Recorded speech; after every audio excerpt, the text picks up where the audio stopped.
So today we're starting in part 3 of the course, which I called the end of history. And the end of history harkened back to the book, The End of History, that we talked about earlier. Was this idea that democracy and liberal institutions and market capitalism had come to the world to stay. It was embodied in the neoliberal consensus at home and the Washington consensus abroad. And as I have said several times, I'm calling this the early post-Cold War period. And so when I talk about the end of history, when did the end of history happen in the US? And the truth is it didn't happen all at once, and it was a bit like turning around a massive ocean liner at sea. I would say that in the full consciousness of mainstream elites, it really ended with a bang with the election of Donald Trump in 2016. Even after Brexit, many people in America didn't think that was heralding something that might be happening here. So I think that, but then when that happened, I think people started to realize we were living in a different world than the comfortable world of the end of history that we had come to identify. But if you want to say when did it really start ending, as opposed to when did people realize it was ending, I think that there's a kind of bifurcation. At home, it really starts, I've dated it to the collapse of Lehman Brothers on September 15th of 2008, which was the beginning of the financial crisis, which was going to have huge knock-on effects for America's place in the global economy, for the Washington consensus. There was going to be this big retreat. Russia and China, as we're going to talk about this time next week, would fill a big part of the void as the Washington consensus went home, or as the purveyors of the Washington consensus went home and the consensus itself started to disintegrate. We started hearing about the Beijing consensus and alternative development models and so on. So I think that was the beginning of the collapse at home. Abroad, when we think about geopolitics rather than economics, really it begins with, I've dated it to the day before the invasion of Iraq, so March 19th, 2003, because I think that that was probably the high point of American global geopolitical influence in the world for reasons that I'll talk about today. So a little taking stock. The Cold War had been won, first of all, at a surprisingly low cost. The Soviet Union had knelt down and died. There was no big war. It was a fairly peaceful transition. And in terms of blood and treasure, much less than people might have anticipated. The 1990s and early 2000s, as I've just said, were the heyday of the Washington consensus, and democracy seemed to be on the march. To remind you of a statistic I told you about earlier, as at the turn of the 21st century, for the first time in human history, there were more democracies in the world than non-democracies. So there's a lot of confidence in that. 9/11 gave the US huge leeway to act internationally. There was a very broad perception that we had been a victim of an unjustified terrorist attack, not universal, but extremely broad consensus, and that the US certainly was going to do what was necessary to chase down the terrorists that had attacked us, and nobody was going to second guess that move that we began in Afghanistan, even if, as it turned out later, there were paths not taken and things that might have been done differently. But it was a time of unprecedented self-confidence in America's capacity to shape the world. And perhaps this video of George W. Bush on the 1st of May, 2003 encapsulates that self-confidence about as well as anybody could.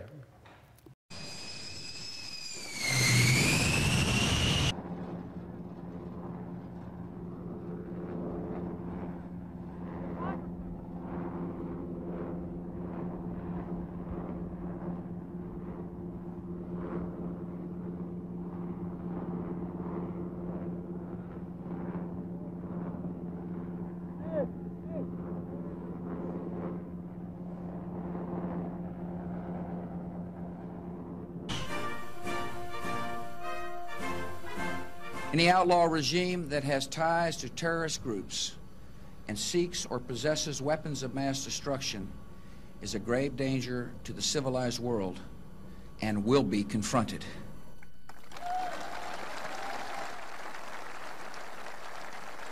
We've begun the search for hidden chemical and biological weapons and already know of hundreds of sites that will be investigated. Nice, you like it? Yeah, fantastic.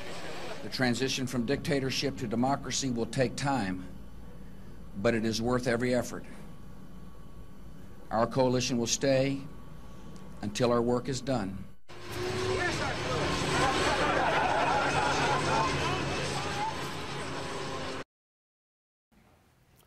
So that sums it up. And another remarkable statement of this was this was a comment made by an anonymous White House aide, turned out later to be Karl Rove, to Ron Suskind, the journalist, in October of 2004. He had been complaining about a story that Suskind had written about Karen Hughes, who had been the White House press secretary. So Rove said to Suskind, "You people seem to think that we have to start with reality. But we're an empire now, and when we act, we create our own reality. And while you're studying that reality, judiciously as you will, we'll act again, creating other new realities which you can study too. And that's how things will sort out. We are history's actors, and you, all of you, will be left to study what we do." Right? So it's hard to say anything stronger than that about confidence in America's capacity to shape reality. And just again, to make the contrast, let's go back and see what George W. Bush was saying about U.S. global strategic ambitions and practices 3 years earlier when he was running for the presidency. Are we going to step up to the plate as a nation, the way we did after World War II? The way that generation of heroes said, okay, the United States is going to be the leader. And the world benefited tremendously from the courage that they showed in those post-war years. I'm not so sure the role of the United States is to go around the world and say this is the way it's got to be. Because I'm worried about overcommitting our military around the world. I want to be judicious in its use. I just don't think it's the role of the United States to walk into a country and say, we do it this way, so should you. If we're an arrogant nation, they'll resent us. If we're a humble nation but strong, they'll welcome us. And our nation stands alone right now in the world in terms of power. And that's why we've got to be humble. If we're an arrogant nation, they'll view us that way. But if we're a humble nation, they'll respect us. And so I don't think our troops ought to be used for what's called nation building. I think what we need to do is convince people who live in the lands they live in to build the nations. Maybe I'm missing something here. I mean, we're going to have kind of a nation-building corps. I'm concerned that we're over-deployed around the world. I don't want to be the world's policeman. And the exit strategy needs to be well-defined. So what we see between that speech in 2000, or those various clips from 2000, and the speech I showed you last time from Rumsfeld, and the mission accomplished speech, and the Rove's attitude is a more or less complete takeover of the Republican administration by the neoconservative wing of the Republican Party. Now, I have talked about neoliberalism and the Washington Consensus, neoliberalism being the commitment to the trifecta of low regulation, free trade, and privatization, but I haven't talked about neoconservatism yet in this course, and I'm here talking about today the demise of the neoconservative dream. But we need to be clear on, well, who were the neoconservatives and what did they actually, what was their dream that demised or came to its demise. So here's some reflections by Irving Kristol, who is widely known as the godfather of neoconservatism. Irving Kristol, author of the Autobiography of an Idea, Neoconservatism. When was the first time you ever heard that word uttered? It must have been sometime in the mid-1970s. It was not my term. I did not invent it. I believe it was invented by someone who was criticizing me. And I thought that that was a term of opprobrium. I decided that it was a pretty good description of, in fact, what I was thinking and feeling, so I ran with it. What does it mean? What it means is that it refers to a constellation of opinions and views that is not traditionally conservative, but is conservative, and is certainly not liberal. Things, particularly intellectual political things, intellectual and political ideas, were more in flux in the 1970s than either before or after. I mean, that was the decade of transition so far as I was concerned. You know, in 1968, I still voted for Hewitt Humphrey. But by 1974, I realized I was going to become a Republican. And by that time, the term neoconservatism had been invented, and I decided I was also a neoconservative. You say that you've been a neo-Marxist, a neo-Trotskyist, a neo-socialist, a neoliberal, and finally a neoconservative. That pretty much traces the trajectory of my political beliefs. I've never been comfortable with any of those doctrines because I always saw problems inherent in those doctrines. Those who would 10 years ago have been called neoconservatives, these days simply call themselves conservatives. The conservative movement has expanded to include us. So there it is. Now you know what neoconservatism was. In fact, you can watch that entire interview from which I excerpted 3 minutes and still not be able to glean. You can glean what it wasn't, but it's very hard to get a sense of what it was. But he nonetheless tells us a couple of important things about neoconservatism that I think give clues to what it was. To start at the end, it was clearly something that had gone mainstream by the time he was talking in 1995. So as he said, people were no longer talking about neoconservatism as different from mainstream conservatism by then. But then the second clue is his own personal history. He started out on the left, actually, as a kind of Trotskyist critic of the Soviet Union before World War II, as information was coming out on the left. People like the Webbs and others in the UK, there started to be a left critique of the Soviet Union. And so the people who ultimately became the neoconservatives sometimes were called liberal hawks. And they very much, another one much later, actually, people called Christopher Hitchens a neoconservative for his support for the Iraq War. So it had a long lineage, and its roots were in the pre-World War II criticism of the USSR. And in the 60s and 70s, it was fueled by people, a lot of whom had started out in the sort of Scoop Jackson Democrats who didn't like the peace movement, didn't like the peaceniks, didn't like the New Left, didn't like the 60s, and all of that. And they tended to ally themselves with the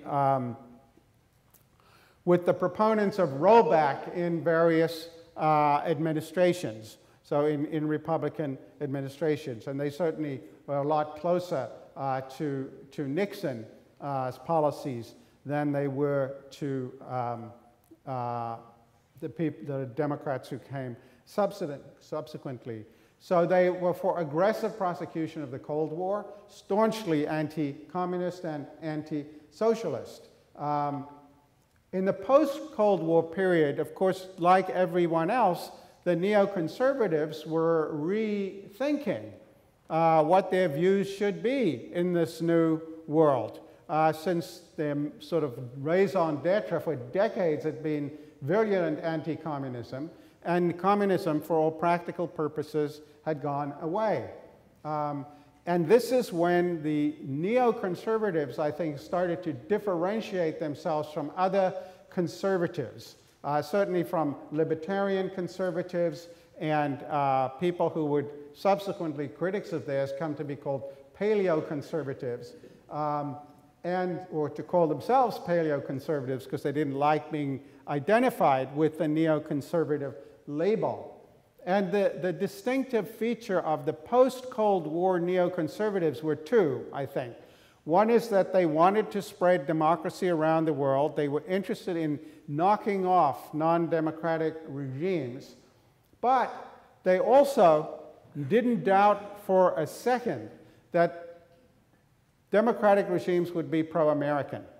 So they really were, if you like, we might say today, drinking the Kool-Aid of the early post-Cold War consensus. But they thought that installing democracy in the Middle East or anywhere else would automatically produce regimes that were friendly to the US. And indeed, just to give two illustrations of that, in one of their justifications for the invasion of Iraq was that it would be a positive domino process. We would democratize Iraq, and we would get friendly Western-style regime there, and then that would have knock-on effects either. And partly because that didn't happen, there was huge pressure to conduct elections in Lebanon, even though all the experts were telling them it would actually strengthen the position of the anti-American militias. Or you can see in 2005 and 6, they pushed strongly for elections in the West Bank and Gaza, and were stunned when Hamas won the elections in Gaza. So there'd been this expectation, not only is it easy to implant democracy, but democracies will tend to see the US as a benign force and will be pro-American. And there were people like Elliott Abrams, Richard Pearl, Paul Wolfowitz, and Cheney, who had been in the as Defense Secretary in George Herbert Walker Bush's administration, and would come back with George W. Bush and, of course, Donald Rumsfeld. And if you want to find a sort of defining example of neoconservative thinking, it's this document published in 1995 called From Containment to Global Leadership, America and the World After the Cold War, written by this man, Khalilzad, who is currently, by the way, Pompeo's envoy to Afghanistan, and he served in multiple administrations in various capacities. But he produced this document in 1995, basically in which he said, in the post-Cold War era, America's got three options geopolitically. It can go back to isolationism. He called it neo-isolationism. People like this neo word. I don't know what the difference between neo-isolationism and isolationism. One is you withdraw from the world, and the other is you withdraw from the world. But the other would be to go back to pre-World War II multipolarity, where it was all about balancing.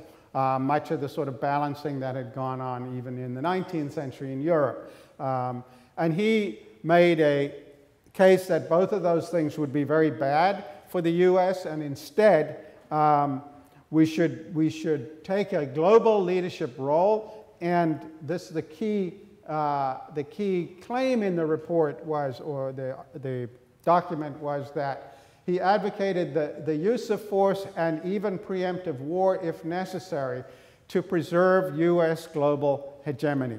And so this is what differentiated the neoconservatives from other conservatives. And it was that document that really became the forerunner for the 2002 and 2006 national security strategies that were embodied in the Bush Doctrine that we talked about last time.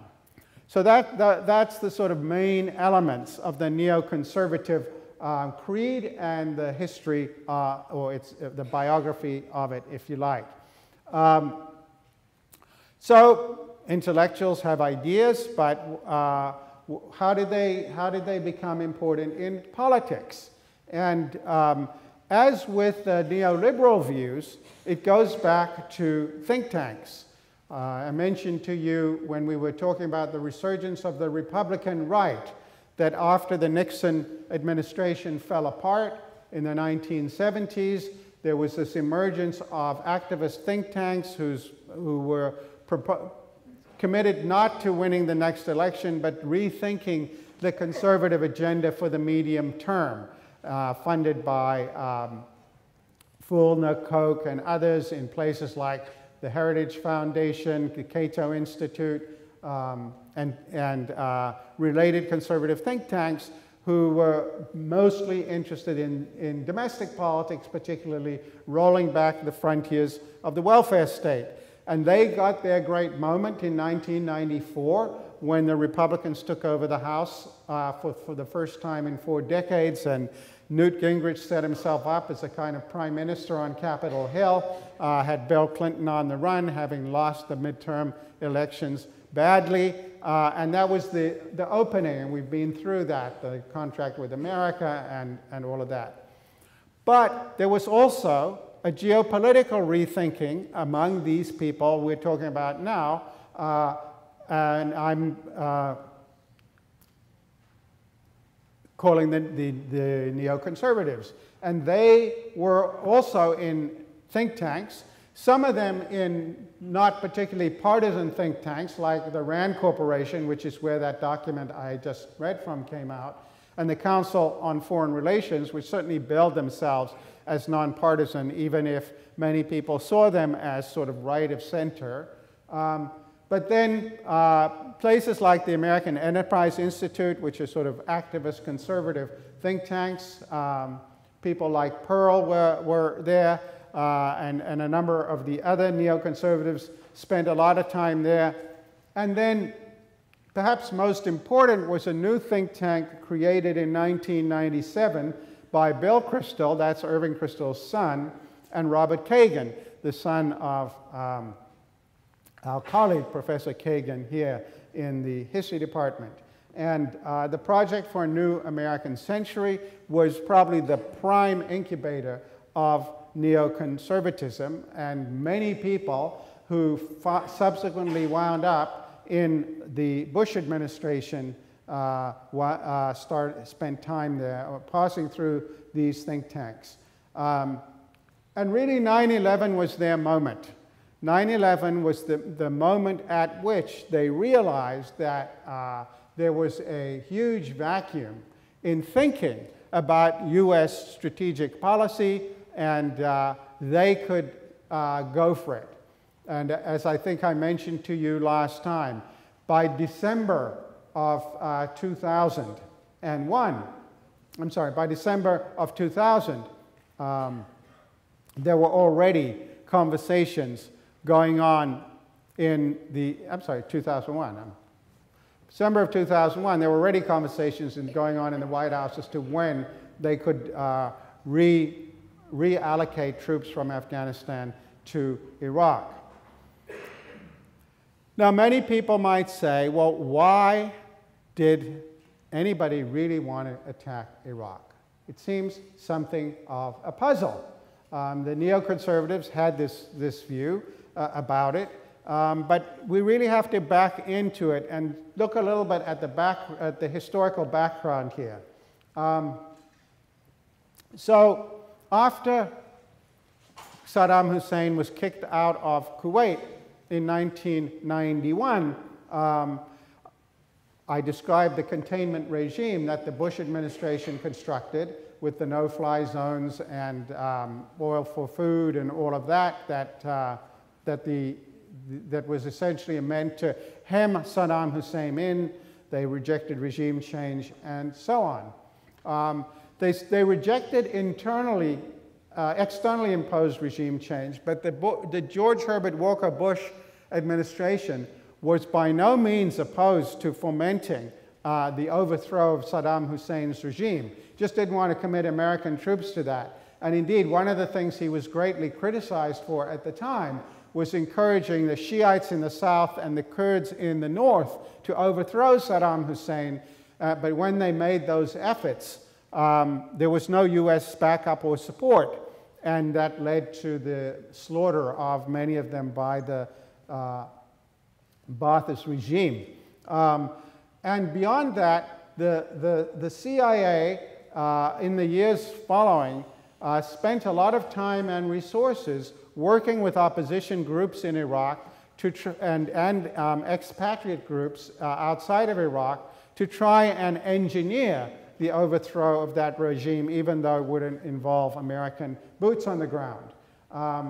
And indeed, there was the creation of something called the Iraqi National Congress, led by a man called Ahmed Shalabi, who was an Iranian expatriate who had been living in London for decades. He had been in Iraq for a very long time. And he worked very closely with the CIA and others to get American indirect support for overthrowing the Iraqi regime. They put together this Iraqi National Congress, which was basically an umbrella organization to try and get all the opposition groups in Iraq together and figure out how to knock off the Saddam Hussein regime. This was formed in 1992. By 1994, it was falling apart in acrimony. The two Kurd groups were fighting over the control of different parts of the country, mostly having to do with oil, and some of them were actually working with Saddam Hussein's regime.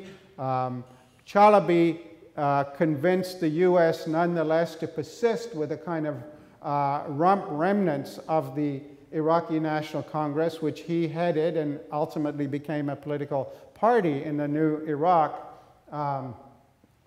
And he convinced the U.S., the Clinton administration in 1995 to sponsor an attempt at overthrowing a sort of Clinton's, I guess, a little under-publicized, but Clinton's kind of Bay of Pigs, in that Chalabi predicted and promised that as soon as this got going, the Iraqi military would welcome it and they would overthrow Saddam and we would liberate Iraq. It didn't. It was quickly put down. 100 people were executed, many more imprisoned. But it didn't end the love affair between the Clinton administration and particularly the neoconservatives in these think tanks and Ahmad Chalabi, who constantly worked to raise money and to get support for overthrowing the regime. However, the Clinton administration wasn't that interested in this. It was basically being dragged along by the conservatives who now controlled Congress after 1994. Clinton was basically enforcing the containment regime that his predecessor had put in place. So, for example, in December of 1998, there were 3 days of bombing Saddam Hussein, which he described as follows. 3 days ago, despite clear warnings from the United States and the international community, Iraqi forces attacked and seized the Kurdish-controlled city of Erbil in northern Iraq. The limited withdrawals announced by Iraq do not change the reality. Saddam Hussein's army today controls Erbil, and Iraqi units remain deployed for further attacks.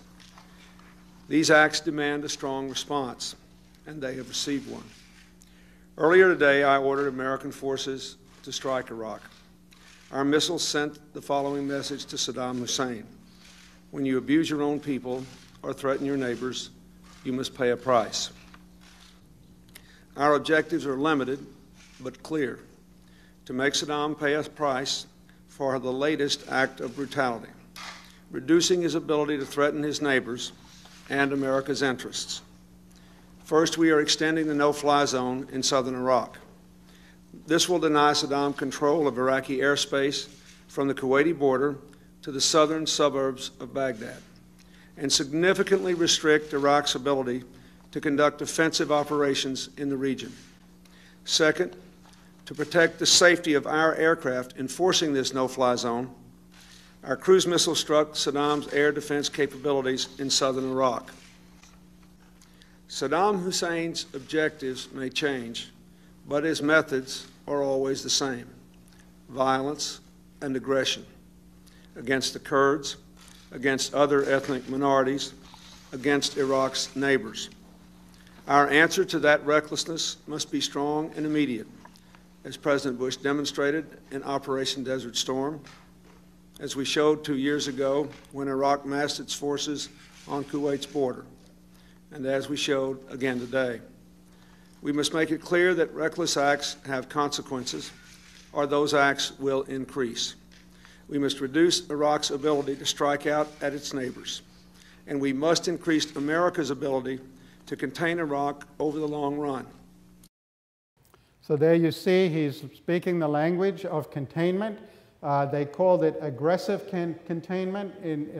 Was the sort of policy he's talking about in that clip. But the neoconservatives weren't happy with aggressive containment. They thought, you might think of them as the latter-day proponents of rollback. Indeed, as I mentioned last week, the Bush doctrine was really about rollback of aggression of any sort to anywhere in the world at the time of America's choosing. So the neoconservatives weren't happy with aggressive containment, and pushed the passage of something called the Iraq Liberation Act of 1998. And the Iraq Liberation Act of 1998, just to give you some sense of how much the Democrats here were either on the run or lacking in an alternative conception of their own, a point to which I will return, that the act passed 360 to 38 in the House and by unanimous consent in the Senate. And that act declared that it was the policy of the United States to support efforts to remove the regime headed by Saddam Hussein. So clear commitment of the United States government to overthrowing the regime. It authorized $87 million to support 7 designated groups, and it created the opportunity to support more of them, although the clear beneficiary that everyone had in mind was the Iraqi National Congress. And this would be cited by the Bush administration in 2002 in justification of the upcoming invasion. But let's just parse the Iraq Liberation Act a little more closely again by watching Bill Clinton that same day from a little later that same day than the earlier clip I showed you. This crisis also demonstrates, unfortunately, once again, that Saddam Hussein remains an impediment to the well-being of his people and a threat to the peace of his region and the security of the world.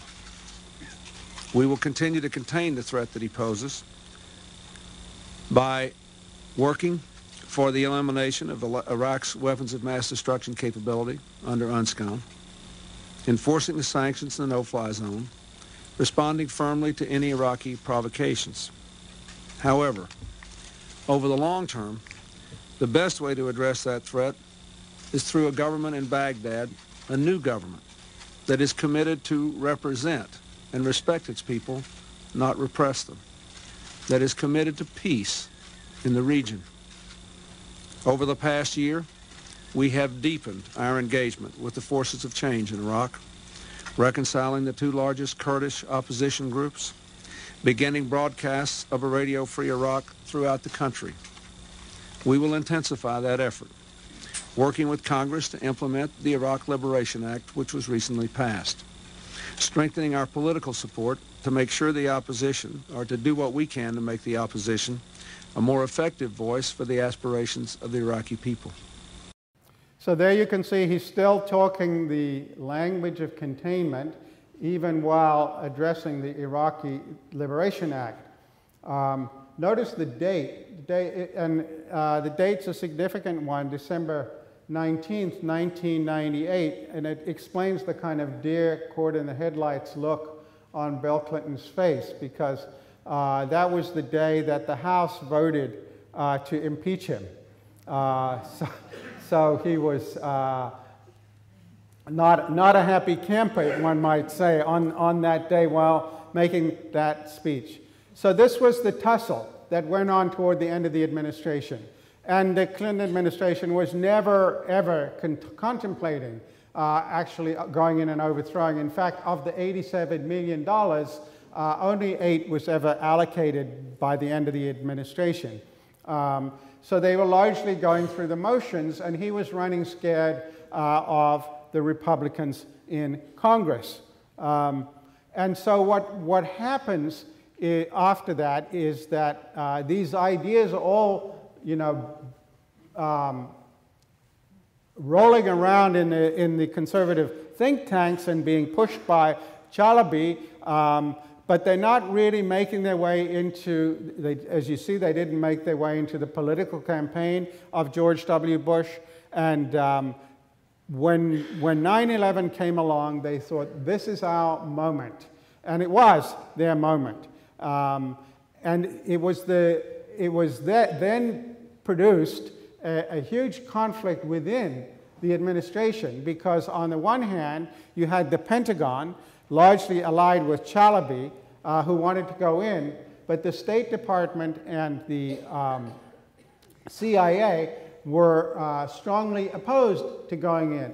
And indeed, they said that most of the intelligence that they saw, if not all of it, did not show any connection between Saddam Hussein's regime and 9/11, or that there was any active program of building weapons of mass destruction in Iraq, which were two of the war aims most commonly cited in the quest to go into Iraq. In the Pentagon, on the other hand, is where the neoconservatives were. And they were working with intelligence that was largely provided for them by Chalabi, which turned out later not to be fake news. And this was the fight that was going on, and that once 9/11 occurred, the Pentagon people and the neoconservatives basically got into the driver's seat and took over, partly because both Rumsfeld and Cheney were sympathetic to their goals and already in the administration. And so we had this invasion of Iraq that was a colossal catastrophe for America. It was a colossal catastrophe on a number of fronts. And I would say that, just to give some statistics, first of all, in terms of U.S. casualties, almost, it should be 4,970, I'll fix that slide, almost 5,000 killed, 32,000 wounded. Between 150,000 and 600,000 Iraqis, I'll fix that too, killed, depending on which estimates you go with. They had given as one of the reasons the cost of for going into the war was that the cost of containment. But of course, it was nickels and dimes compared to the 1.9 trillion that the CBO was predicting the war would cost in 2007. And our colleague Bill Nordhaus has a paper estimating the cost in excess of $3 trillion. So the financial cost was just enormous. It was a massive display of American weakness. And this is why I mentioned the date before the invasion as the key date, if you want to pinpoint the high point of American influence in the region. It was a massive display of American weakness in two senses. One was that the U.S. couldn't, in fact, the U.S. couldn't win this war in any sense of that would enable them to live up to the mission accomplished that George Bush had announced on May 1st. So what they conflated was the capacity to destroy a country's army with the capacity to actually pacify and govern a country, to win a peace, if you like.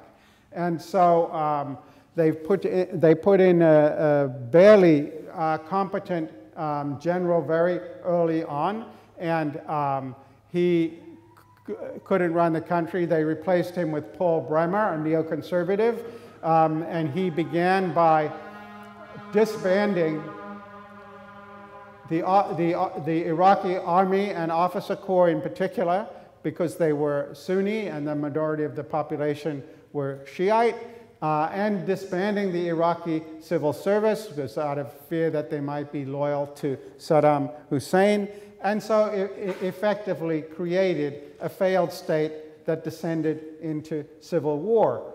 They discovered that their investment in Ahmad Shalabi had been extremely ill-conceived, because not only did he give them bad intelligence, and as he had been doing all the way back to 1995 in the Clinton administration, he predicted that the Americans would be greeted with flowers in the streets, and that we would have no difficulty creating a democracy in Iraq. And interestingly enough, they immediately appointed him president of the Transitional Governing Council in Iraq. But when the 2005 elections were finally held, they had by then appointed him deputy president or deputy prime minister and minister of oil. He didn't even win a seat in the elections, and so he had to leave the government. And he subsequently became involved in a variety of corrupt schemes and fell out of favor with the Americans, and finally died, I believe, in 2015. So it was a massive display of American weakness in that sense as well. And it's a lesson that proponents of rollback fail to learn again and again and again, that I mentioned to you last week, which is that you can destroy a country's army perhaps, but destroying people's capacity to fight when they have everything at stake and you're fighting an elective war is a very tough proposition. So this massive display of American weakness, the domino theory didn't work. Not only were we not getting democracy of any functioning sort in Iraq, but it was not spreading elsewhere in the Middle East. And you might wonder to yourself, why? Why would the neoconservatives believe you could create democracies in these countries that had no history of democracy? And I think that the puzzle there is less difficult to understand if you think back to what they were looking at. What they were looking at was Eastern Europe, after the collapse of communism. All of those countries that had been occupied by the Soviets had been occupied by the Soviets and then run by Soviet puppet regimes. As soon as the Soviets fell apart, they all, democracies sprang up. There wasn't any difficulty in getting democracy installed across Eastern Europe. And so they thought, well, that's what happens. You get rid of the oppressive dictator and you create a democracy and everything will be hunky-dory. And not only that, those democracies in Eastern Europe were largely pro-American. And so the conflation of creating a democracy and having a pro-American regime, you might say, is understandable. What they were ignorant of, I think, was several things. And they would have had much better clues if instead of looking at Eastern Europe, where they were fairly developed, diversified economies everywhere except Albania, that had pre-war histories of democracy in many of them, they should have looked at the Asiatic former republics of the Soviet Union to think about what was likely to happen when the Soviet communist systems disintegrated. And of course there had not been transitions to democracy, and those were countries with much lower per capita income. We know that that's important for democracy. They were undiversified. Countries like Kazakhstan is largely just an oil economy. They had so no diversification. If they had a high per capita income, it was oil-cursed high per capita income, so it was undiversified economy. We know that's not propitious for democracy either. So for all of these reasons, it was really pie in the sky to believe that you could just get democracy to spring up. And indeed, if you think back to the two most successful cases of externally imposing democracy on a country, we have to go back to this post-World War II, West Germany and Japan, which were very unusual for a number of reasons. One was that the populations themselves blamed their prior regimes for bringing disaster upon them, right? In 2003 in Iraq, the Iraqi population did not blame Saddam Hussein for the American invasion, whereas the Germans and Japanese had started aggressive wars, and so they recognized they had themselves to blame. They were occupied for decades by either occupying forces or hovering forces. They were protected by the US umbrella during the Cold War. They were supported economically by the Marshall Plan, and of course, they had favorable demographics for reasons I talked to you about some lectures ago. So none of these conditions were remotely present in the countries in the Middle East that the Bush administration was hoping for and the neoconservatives were hoping would produce a domino effect of successful pro-Western democracies across the region. So all of these were costs of the invasion of Iraq. But perhaps the greatest cost of the invasion was a loss of moral high ground on the global stage. Last month, the U.S. Army announced 17 soldiers in Iraq, including a brigadier general, had been removed from duty after charges of mistreating Iraqi prisoners. But the details of what happened have been kept secret until now. It turns out photographs surfaced showing American soldiers abusing and humiliating Iraqi prisoners at a prison near Baghdad. Americans did this to an Iraqi prisoner. According to the U.S. Army, the man was told to stand on a box with his head covered, with wires attached to his hands.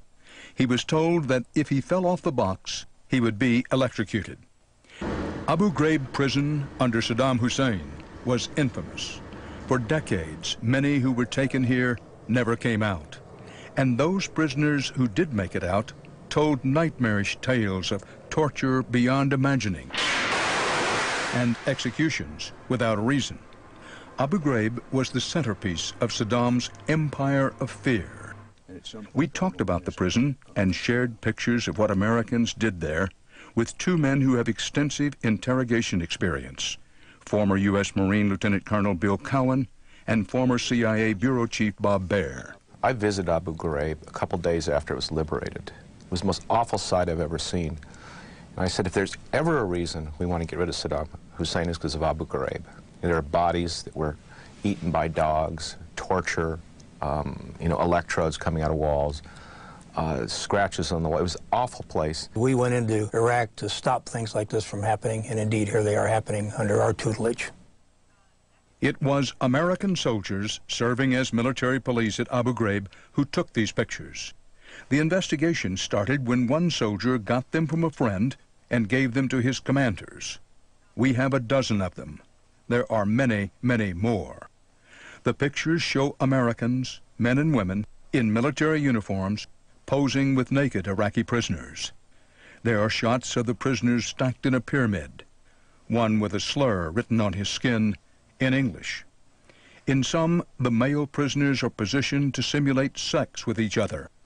And in most of the pictures, the Americans are laughing, posing, pointing, or giving the camera a thumbs up.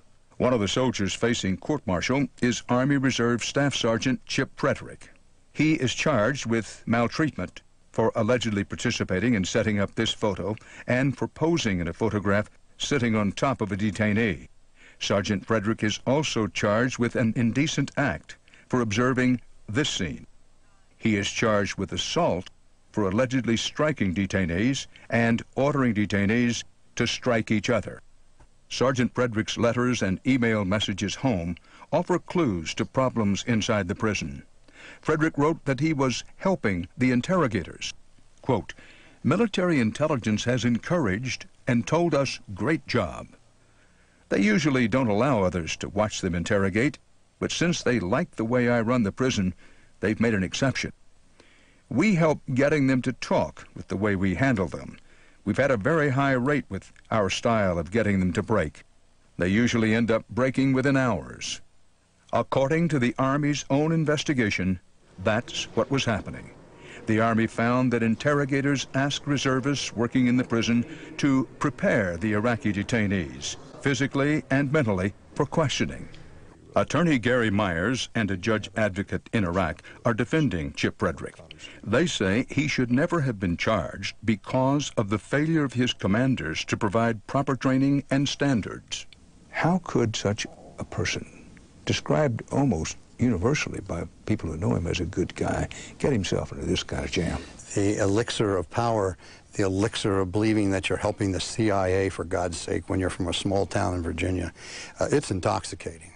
And so good guys sometimes do things believing that they are being of assistance and helping a just cause and helping people who they view as important. Sergeant Frederick says he didn't see a copy of the Geneva Convention rules for handling prisoners of war until after he was charged. The Army investigation confirms that soldiers at Abu Ghraib were not trained at all in Geneva Convention rules. Frederick says there were far too few soldiers there for the number of prisoners. About how many prisoners were there? There was, when I left, there was over 900. And there was only 5 soldiers plus 2 non-commissioned officers in charge for those over 900 inmates. That may have been a contributing factor, but at the end of the day, this is probably more about leadership, supervision, setting standards, abiding by the Army values, and understanding what's right, and having the guts to say what's right. I see a lot of work going on out here now. We're changing every... This is Brigadier General Janice Korpensky, who ran Abu Ghraib for the Army. She was also in charge of 3 other Army prison facilities housing thousands of Iraqi inmates. The Army investigation determined that her lack of leadership and clear standards led to problems system-wide. General Karpinski talked with 60 Minutes' Steve Croft last October at Abu Ghraib before any of this came out. This is international standards. It's the best care available in a prison facility. But the Army's own investigation found serious problems behind the scenes. The Army has photographs that show a detainee with wires attached to his genitals, and another that shows a dog attacking an Iraqi prisoner. Were dogs ever used on the inmates? Yes, sir. They were used for intimidation factors. And then there is this picture of an Iraqi man who appears to be dead and badly beaten. Dan, I'd like to sit here and say these are the only prisoner abuse cases that we're aware of, but we know that there have been some other ones since we've been here in Iraq. When Saddam Hussein ran this prison, Iraqis were too afraid to come to Abu Ghraib and ask for information on their family members. When we were there last month, hundreds had gathered outside the gates, worried about what's going on inside. We will be paid back for this. These people at some point will be let out. Their families are going to know, their friends are going to know. This is a hard story to have to tell when Americans are fighting and dying in Iraq. So it's hard to overstate the shock that caused at home. But the biggest cost, I think, of Abu Ghraib was not at home, but it was the loss of the moral high ground that the U.S. had enjoyed until that time across the region. If you look at the polling about, across much of the Middle East about perceptions of the U.S. during this period, I describe it in the reading that I assigned for today. It fell off a cliff. And the notion that that the U.S. was in some sense bringing a better world and had different kinds of practices was a sort of flagrant violation of Kennan's dictum that we should not behave in the way that our adversaries behave, and that the long-term strategy of containment is for the hearts and minds of people in the countries that are being contained. And of course, the fact that this was all exposed I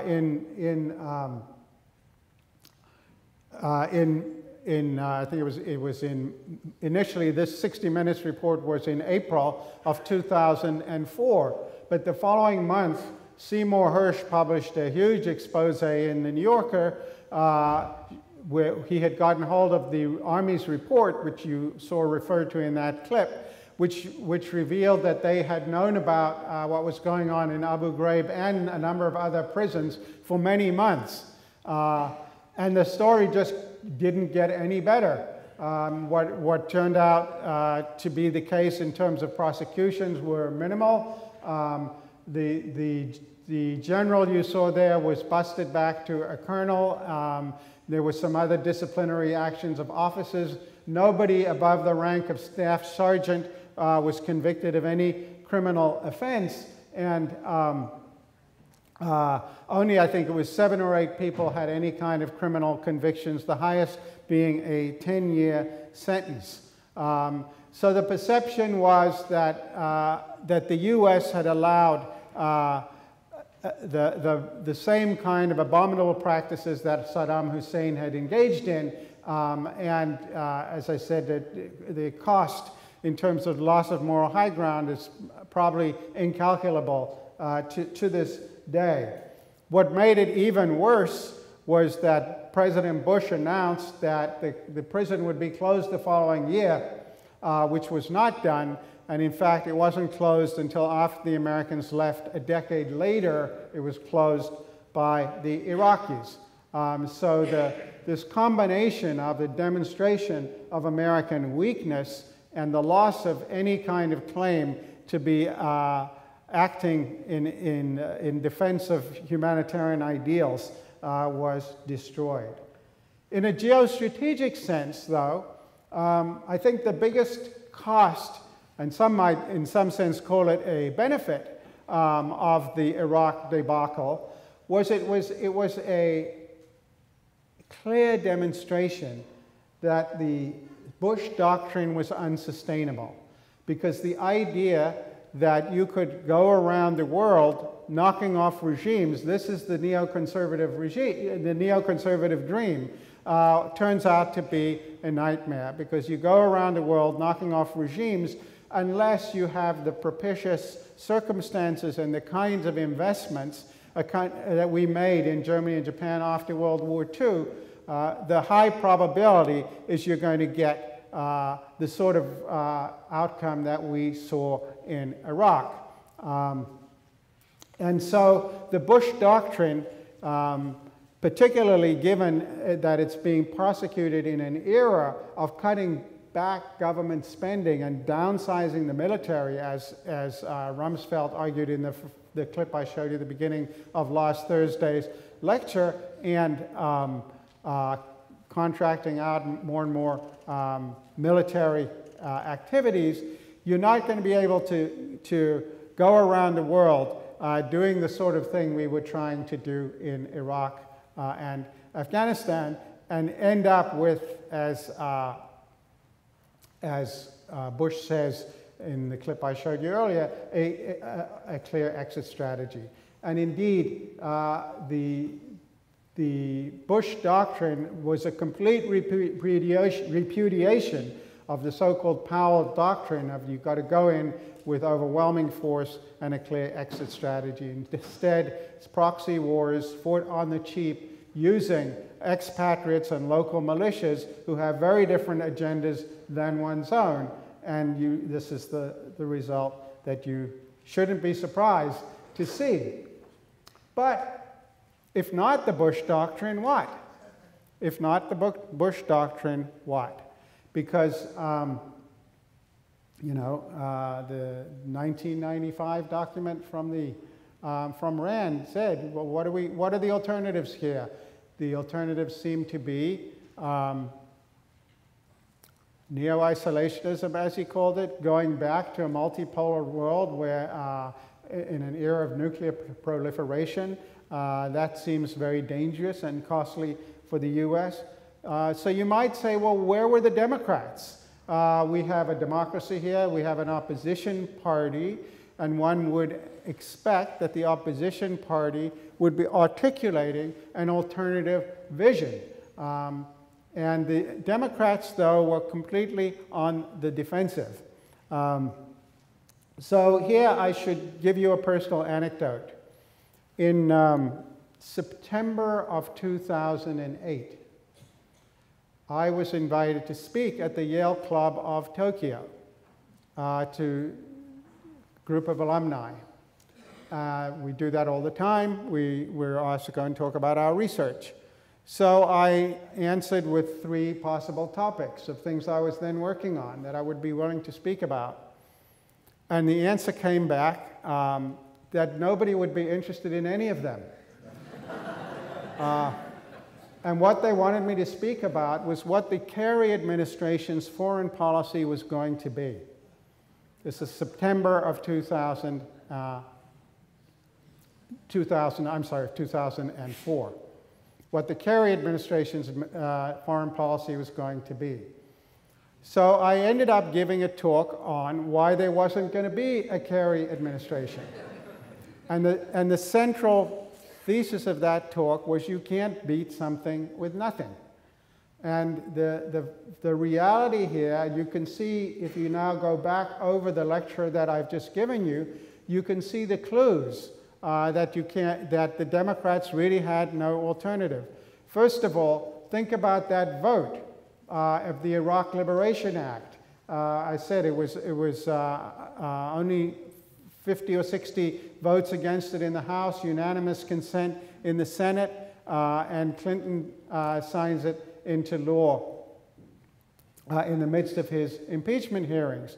The $87 million that I mentioned to you that they authorized for spending on opposition forces in Iraq, that is the famous $87 million that Kerry was later got into trouble for saying, well, I voted for the $87 million before I voted against it, and was used in ads against him by President Bush when he was running for re-election that year.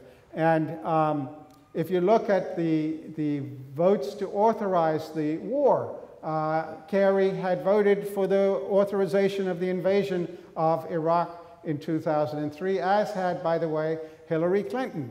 And so basically what was going on was that the Democrats were playing a game of triangulation. And as we saw when we talked about the anti-tax movement in domestic politics, the trouble with triangulation is that it's good tactics and it's bad strategy. It's good tactics because if you move towards your opponent's position, they will, you can peel off some of their support, and people on your flank really have no place to go. That was the theory behind it. But the reason it's bad strategy is that once your opponent figures out that this is what you're doing, their incentive is to move the goalposts. And so in effect, the Republicans, and particularly the neoconservatives within the Republican Party, had the Democrats on the run because they were playing triangulation to catch up to this target that was moving steadily in a neoconservative direction. The same thing happened as happened with the anti-tax movement, where the Democrats by 2001 found themselves voting for tax cuts that nobody would have taken seriously even 6 or 7 years before, such as the repeal of the estate tax. So the Democrats lacked any alternative geopolitical strategy to the Bush Doctrine. The Bush Doctrine filled a void, and they just ran with it. And so one might think that once 2008 rolled around and the Democrats were again in control, things might have played out differently. But we'll see next time that that's not how history played out. We'll see you then.